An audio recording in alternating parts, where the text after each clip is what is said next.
25 നോമ്പിന്റെ 21 ദിവസത്തിലേക്ക് നമ്മെ കൂട്ടിക്കൊണ്ടുവന്ന ദൈവത്തിന് സ്തുതികരേറ്റാം. നീയോ ബേത്ലേഹം എഫ്രാത്തെ, യഹൂദാ സഹസ്രങ്ങളിൽ ചെറുതായിരുന്നാലും ഇസ്രായേലിന് അധിപതിയായിരിക്കേണ്ടവൻ എനിക്ക് നിന്നിൽ നിന്ന് ഉത്ഭവിച്ചു വരും. അവന്റെ ഉത്ഭവം പണ്ടേയുള്ളതും പുരാതനമായതും തന്നെ. മീഖ ജീവിച്ചിരുന്നത് വളരെ പ്രയാസകരമായൊരു കാലഘട്ടത്തിലായിരുന്നു. യഹൂദയിലെ ജനങ്ങൾ ആശയക്കുഴപ്പത്തിലും ഭയത്തിലുമായിരുന്നു. ഒരിക്കൽ സുരക്ഷിതമായ അഭയസ്ഥാനമായിരുന്ന യെരുശലേം നഗരം സങ്കടങ്ങളുടെയും പരാജയപ്പെട്ട ഭരണാധികാരികളുടെയും അലഞ്ഞുതിരിയുന്ന ഹൃദയങ്ങളുടെയും ഇടമായി മാറിയിരുന്നു. ദൈവം തങ്ങളെ മറന്നുപോയോ എന്ന് പലരും അന്ന് സംശയിച്ചു. നമ്മുടെ ലോകവും ഇന്ന് പലപ്പോഴും ഇതുപോലെ തന്നെയാണ്. നാം ജീവിക്കുന്നത് ഒന്നും സുസ്ഥിരമല്ലാത്ത ഒരു ലിക്വിഡ് യാഥാർത്ഥ്യത്തിലാണ്.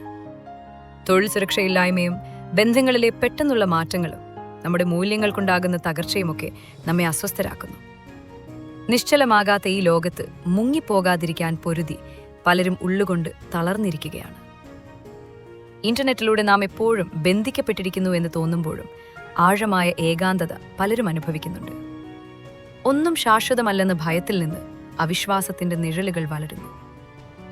എന്നാൽ അസ്ഥിരമായ ഈ ലോകത്തിൽ നിന്ന് മാറി മറ്റൊരു പ്രത്യാശയിലേക്ക് നോക്കുവാൻ മീഖ നമ്മെ ക്ഷണിക്കുന്നു. ഏവരും അവഗണിച്ച ബേത്ലേഹം എന്ന ചെറിയ ഗ്രാമത്തിലേക്കാണ് അദ്ദേഹം വിരൽ ചൂണ്ടുന്നത്. ദൈവത്തിന്റെ പ്രവർത്തനങ്ങൾ വലിയവരെയോ ശക്തരെയോ ആശ്രയിച്ചല്ല എന്ന് ഇത് നമ്മെ ഓർമ്മിപ്പിക്കുന്നു. ദൈവം ഇളയവനായ ദാവീദിനെ തിരഞ്ഞെടുത്തു. ഏറ്റവും ചെറിയ പട്ടണമായ ബേത്ലേഹമിനെ തിരഞ്ഞെടുത്തു.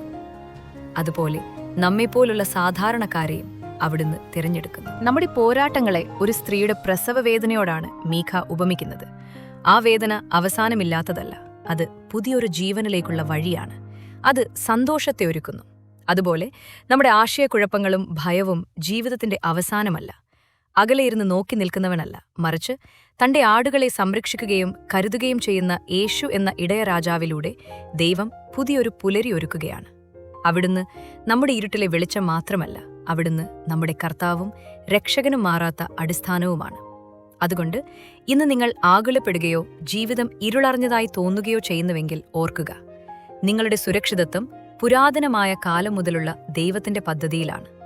ലോകം വെള്ളം പോലെ ഒരുകുമ്പോഴും യേശു നമ്മുടെ ഉറച്ച പാറയായി നിലകൊള്ളുന്നു. ലളിതമായ ഒരു പ്രാർത്ഥനയിലോ അല്പനേരത്തെ ക്ഷമയിലോ ഒരു ചെറിയ കരുണയിലോ പ്രോത്സാഹനത്തിന്റെ ഒരു വാക്കിലോ ഇന്ന് നമുക്ക് അവിടുത്തെ കണ്ടെത്താം. അവിടുന്ന് അരികിലുണ്ട്. ഞങ്ങളുടെ ആശയവും പ്രത്യാശയുമായ ദൈവമേ, ആകുലതകളിൽ നിന്ന് ഞങ്ങളെ കരയേറ്റുകയും ഭയത്തിൽ നിന്ന് ഞങ്ങളെ വിടുവിക്കുകയും ചെയ്യണമേ. അവിടുത്തെ വെളിച്ചം എല്ലാ ഇരുട്ടിലും ഞങ്ങളെ നയിക്കട്ടെ.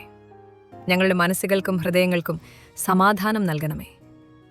മാറിക്കൊണ്ടിരിക്കുന്ന ഈ ലോകത്ത് ഞങ്ങളെ ഉറപ്പിച്ചു നിർത്തണമേ. ഞങ്ങളുടെ വിശ്വാസം അങ്ങയിൽ വേരൂന്നിയതാകട്ടെ. ആമേൻ.